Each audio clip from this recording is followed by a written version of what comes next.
Em breve, Marroutias Volume 1, na Apple iBook Store, na Amazon Kindle, na Google Play Livros, na Cultura Kobo e na Saraiva Siciliano. 3/4 cego apresenta Marroutias.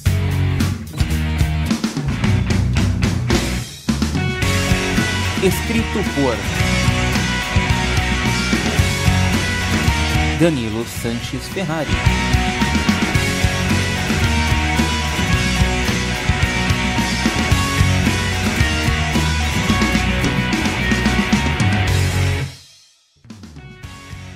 O segredo de Pamela.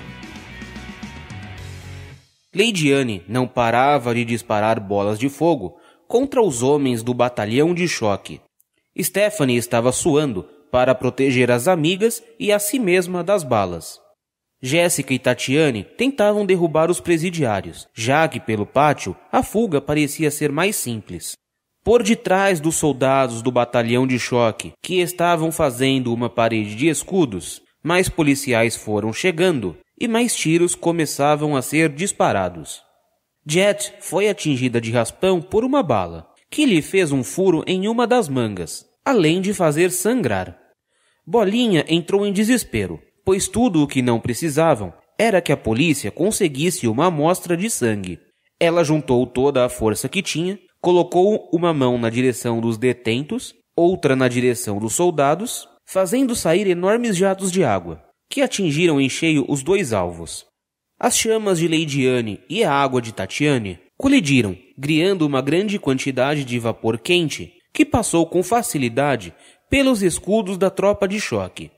Os prisioneiros, que não tinham nenhuma proteção, foram jogados para trás e caíram uns sobre os outros. O Indy gritou para a Faísca disparar raios nas duas direções, e assim ela fez. Os soldados que estavam úmidos por causa do vapor caíram pesadamente sobre seus escudos, deixando os que estavam atrás, atirando, desprotegidos e assustados. Os detentos, que ainda tentavam se levantar, ficaram inconscientes, amontoados uns sobre os outros. O Indy fez uma rajada de vento empurrar para trás os soldados que ainda tentavam atirar, o que fez as supermulheres terem instantes de folga para fugir. Jet percebeu que Bolinha não estava se aguentando em pé e a pegou no colo, saindo em disparada na direção do pátio. O Indy e Faísca saíram correndo atrás das duas, passando por cima dos detentos caídos.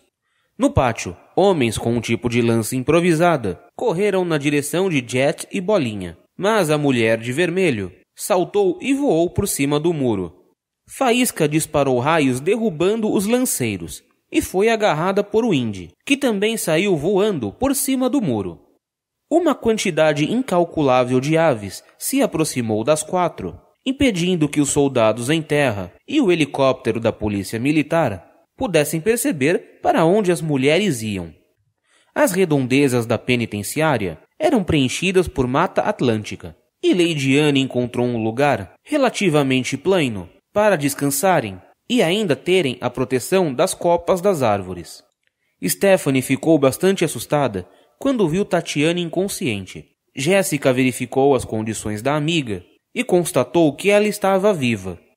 Lady Anne suspeitou que o desmaio fosse devido ao esforço. Bolinha sempre usava sua bolha de água para sufocar os adversários. Não era do costume dela usar rajadas de água. Enquanto a noite caía, Laura ia atualizando as amigas através do comunicador. Vocês fizeram um estrago. Parece que nem todos da polícia sabiam da armadilha no presídio. O policial que estava falando com vocês no galpão tá muito irritado. Ele tá se sentindo usado, contou Laura. As quatro permaneciam caladas. Elas não queriam correr o risco de dar pistas de onde estavam para a polícia. Laura informou que as mortes na região metropolitana agora já passavam das 1000. Jéssica escutou o barulho de folhas sendo pisadas e alguém se aproximando. Quando Lady Anne iria atacar, a luz das chamas nas mãos dela iluminou os rostos de Otávio e Augusto. Jet questionou Laura o porquê de não terem sido avisadas. A mulher respondeu que não sabia se a frequência dos comunicadores tinha sido encontrada pela polícia.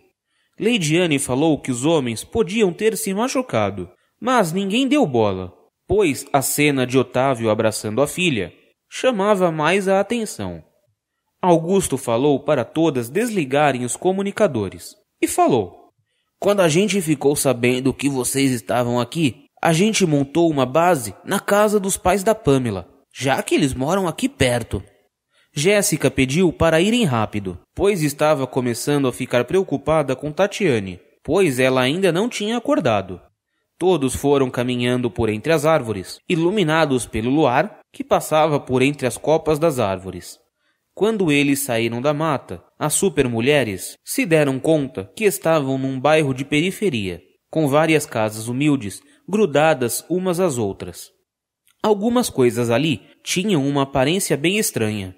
Apesar da rua ter postes que estavam com lâmpadas, todos estavam apagados. As residências também estavam no escuro.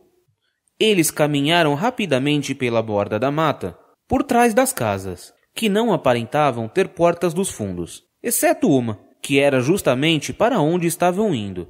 Quando entraram na casa, Augusto ajudou Jéssica a deitar Tatiane sobre um sofá de 2 lugares, enquanto uma senhorinha negra, baixa, corcunda, com cabelos que lembravam a neve de tão brancos, empurrava um copo de água na mão de Stephanie.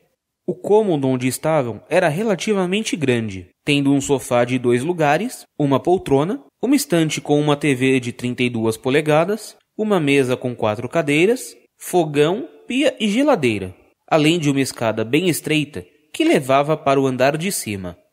Em uma das cadeiras da mesa estava um senhor, também negro, careca, aparentando ser menos corcunda que a mulher. Ele tinha um rádio alimentado por bateria de celular grudado no ouvido. Augusto se aproximou do homem, lhe pedindo o rádio e o cabo para carregar. O homem arregalou os olhos até ver Stephanie. Ele sorriu e entregou o aparelho, o cabo e a tomada adaptadora. Stephanie, que também estava cansada, foi colocada na poltrona, com o radinho no colo, o cabo USB ligado ao adaptador de tomada e os pinos do adaptador enfiados em seu nariz. Agora que estava na carga, o aparelho recuperou a potência e reproduziu o som de uma rádio de notícias, permitindo que todos ouvissem claramente. Stephanie se perguntava quem eram aquele senhor e aquela senhora. Pamela desceu as escadas, falando que já tinha ajeitado as camas, e se alguém precisasse, podia ir deitar lá. Otávio, Augusto, Jéssica e Leidiane levaram Tatiane para o andar de cima. Pamela se aproximou do homem que ainda estava sentado na mesma cadeira e o viu encarando Stephanie. Então, Pamela o questionou. "Papai, o que mais está te chamando a atenção? As notícias ou a nossa tomada improvisada?" "Vou te dizer, já vi muita coisa estranha nesse mundo, mas essa é a mais maluca", respondeu o homem rindo, revelando uma voz rouca e cansada. Stephanie não precisou de mais explicações. Ela havia entendido tudo. Pamela era adotada, e o fato de ela ter se tornado garota de programa era para devolver de alguma forma todo o esforço que eles tinham feito para criá-la. Stephanie já havia deixado o trabalho de Pamela de lado, porém agora a garota passou a respeitar a amiga de uma forma mais intensa, com admiração. Pamela olhou para Stephanie e viu lágrimas escorrendo dos olhos da garota, que retribuiu o olhar com um sorriso intenso, fazendo Pamela corar e também começar a lacrimejar. Estela desceu do 2º andar e se aproximou da filha, que se assustou, já que não esperava ver a mãe ali. A mulher se ajoelhou na frente da filha, apoiou os braços nos joelhos dela e ficou calada, encarando a garota, com um sorriso no rosto. Stephanie retribuiu o sorriso e foi percebendo que estava com sono, e dormiu ali mesmo, com a mãe em seus joelhos e o radinho sendo carregado em seu nariz. Continua. Visite o site 3quartoscego.com.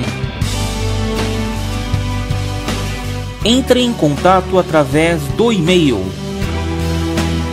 contato@3quartoscego.com.